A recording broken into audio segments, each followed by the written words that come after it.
All right, greetings. Well, thank you for taking a few minutes to answer some questions for Below the Scene readers from around the world. Let's just kick off by having you introduce yourself and declare your weapon of choice with Canada's metal juggernauts, 3 Inches of Blood. Sure. Okay, I'm Shane Clark.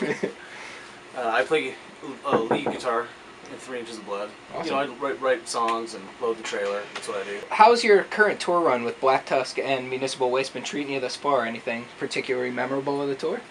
Every show's been like, the kids are going bananas. Kids go to really bananas for Municipal Waste. Righteous.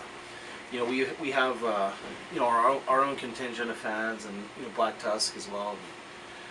It's one of those package tours where the combined audience, and there's also a shared audience too, right? Just the three bands and all the planets line up, and the shows are just off the hook and really cool. Righteous. So they're really out of the, you know, it's 2 weeks of shows that we've jumped on for.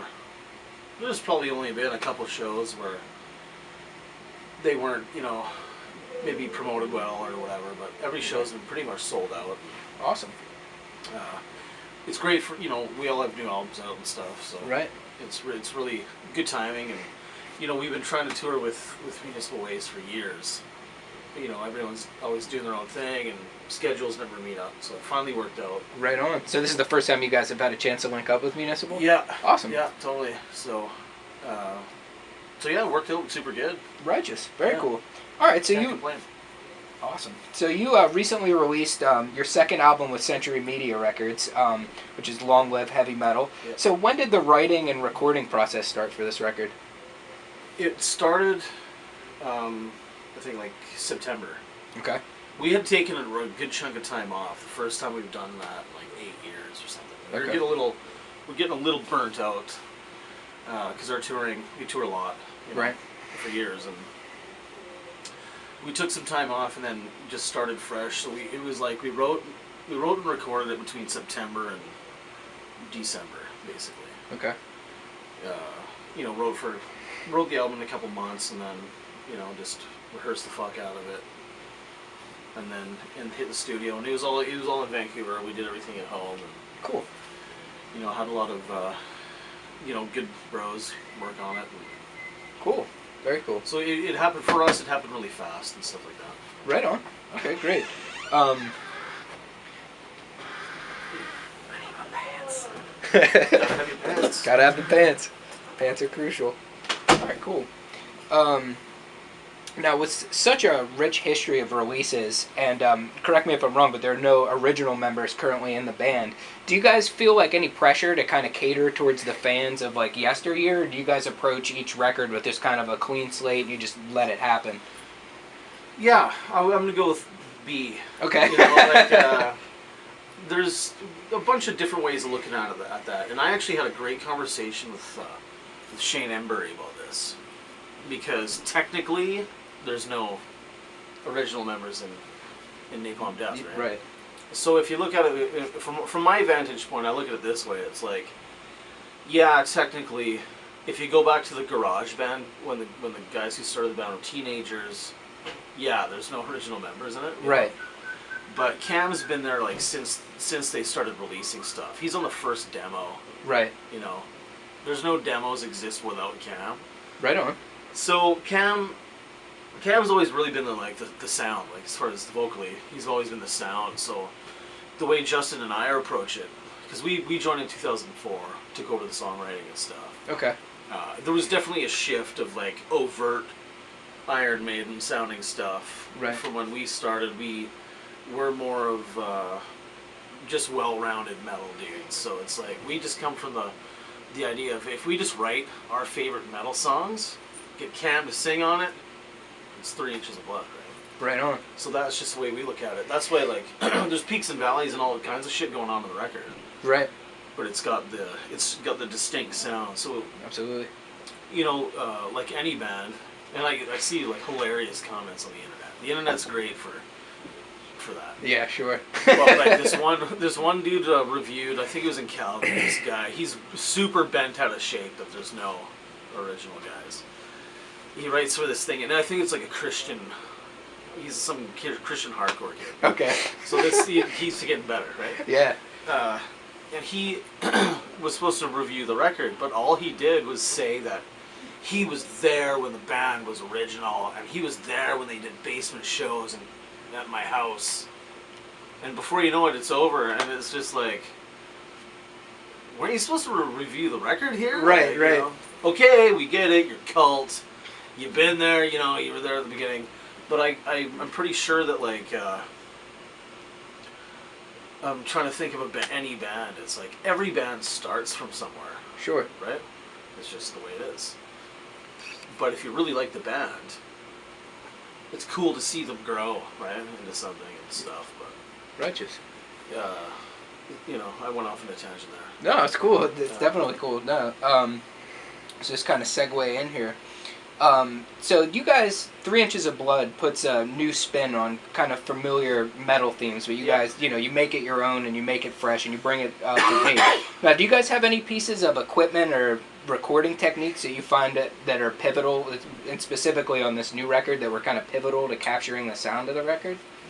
Definitely. I mean, we have an amp that it belongs to me, but we have this one amp that is just it's the rhythm sound, right? That we have always been into. That was a key ingredient to the record. And if you don't mind, what kind of amp is that? It's an older amp. It's like a '74 Marshall cool. JMP. Awesome. Super Lead, it's called. Righteous. And it's been modded. It's a vintage collector's nightmare. Like, it's just been modded. It sounds great. It's absolutely amazing amp. Righteous.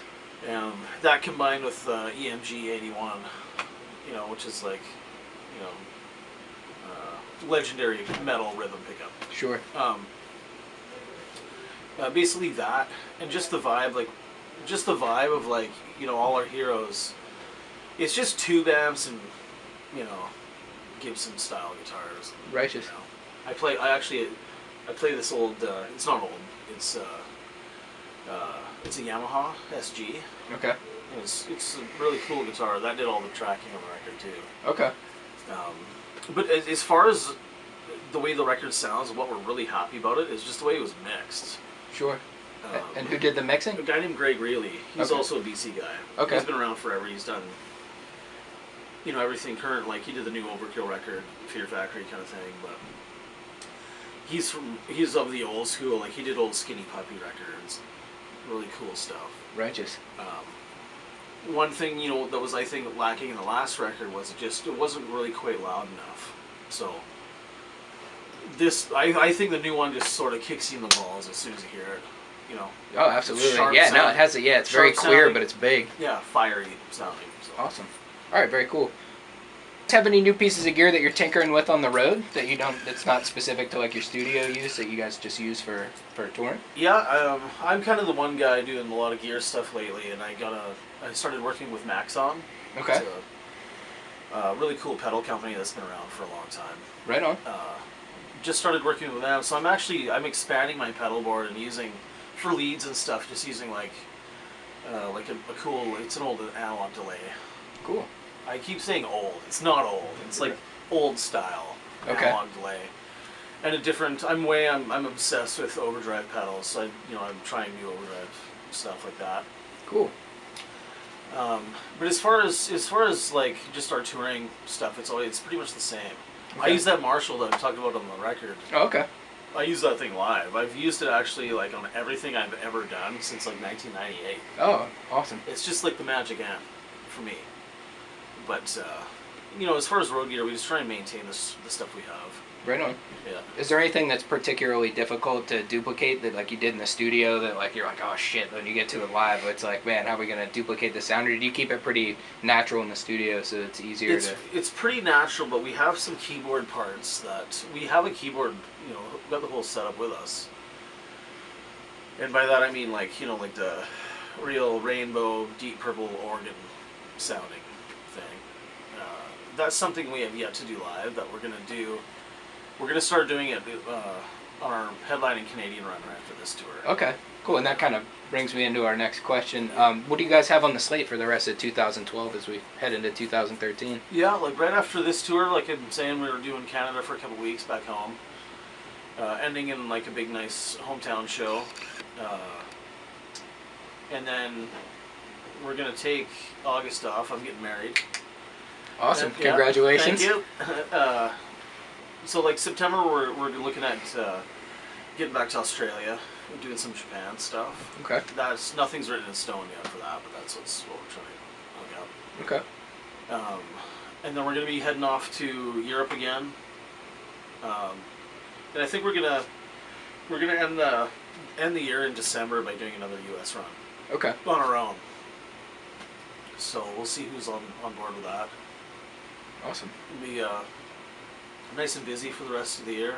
Cool. So get a full tour cycle in on this record. Well, for sure, because the world's gonna blow up, right? Yep, got to get it in for the 21st. Yeah. Absolutely. Yeah, man. Awesome, man. Well, hey, thank you very much for taking a few minutes with our readers from around the world. Yeah. We really appreciate your time. Yeah, I appreciate the support, man.